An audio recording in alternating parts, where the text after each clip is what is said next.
Hi, this is Godslayer, and we are playing Stage 2 of Ghosts N Goblins. This is the second trip through, so you're not going to see anything you haven't already seen. But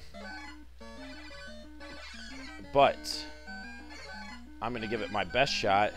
I take the same path through there so that I can get the Yashichi and make sure to land on that platform so that I can jump off it in time. So I pretty much take the same path every time through. I hate those ravens. Quote the raven. You're dead, Arthur. You're dead. They give me a really difficult time. They pop out at timed intervals. And for some reason, my shots tend to go right through them and like that. I go over them. They come in at random flight patterns. I don't know. I just have a really incredibly difficult time with them. So, for this section, when we're fighting all these big men, I really recommend using a controller that has turbo. I've said it before, but it makes it a lot easier. And it brought me back to my childhood and thinking about the turbo features I had available for a long time. I hate the ravens. For a long time, I had the only option I had was the NES satellite. Don't jump here, by the way. There's a fireball on the top of this ladder, and you don't want to get it. So for a long time, all I had available was an NES satellite, which was a four-player adapter that had a turbo feature built in to the box where you plug the 4 controllers in, and it worked all right, but the thing ate up batteries, so it had like something like 6C batteries or something like that. So really, I think there was another 4-player adapter that was probably better.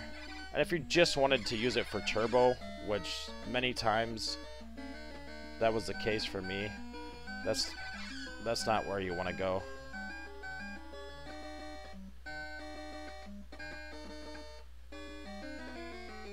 I'm glad that finally dropped down. I don't know what took so long, but I needed that extra time to get through this.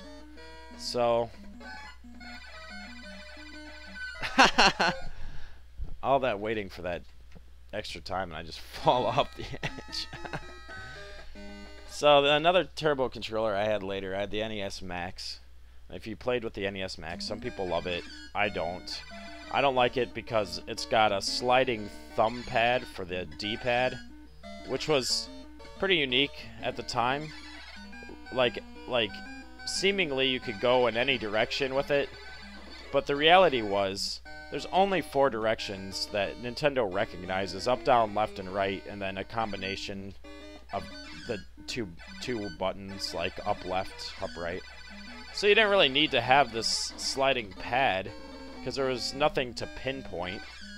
All it did was end up, for me, like destroying my thumb after a while, and causing me to duck or do other random motions in the middle of an intense game. So yeah, I didn't like it all that much. And then on the other hand, what other option do you have? You had the NES Advantage. Well, the NES Advantage was built like an arcade joystick, which was a nice idea, but you could not play 2-player games with it because it plugged into both controller sockets, and it was also just huge. It was a behemoth. So it was like the controller was about as big as the Nintendo box was. It was just really awkward to use. So yeah, I didn't really care for that too much. Arcade sticks, I've never really found them to be fun to use at home. In fact, I find them hard to use at the arcade. And not to mention how gross they are there usually, but I guess you gotta be way over. Yeah, you gotta be right at the right spot to get the Yashichi to come out. So that was your other option. You had Advantage, Max, the satellite. What else? My friend had one, and then I bought one later. I had the U-Force, And when I played it at my friend's house, unfortunately I should have gotten a better feel for it because I only played it for a second, and I thought it was cool. I didn't realize it was garbage. It's almost impossible to use the U-Force. It had the infrared lights, and you were supposed to guide your hands over the lights to register buttons. It was terrible. I hope the other one doesn't kill me. Oh, thank God. Oh yeah, also, I eventually bought a power glove, which never worked one time ever. I mean, it didn't even work at all. It worked bad, it just didn't work, plain out.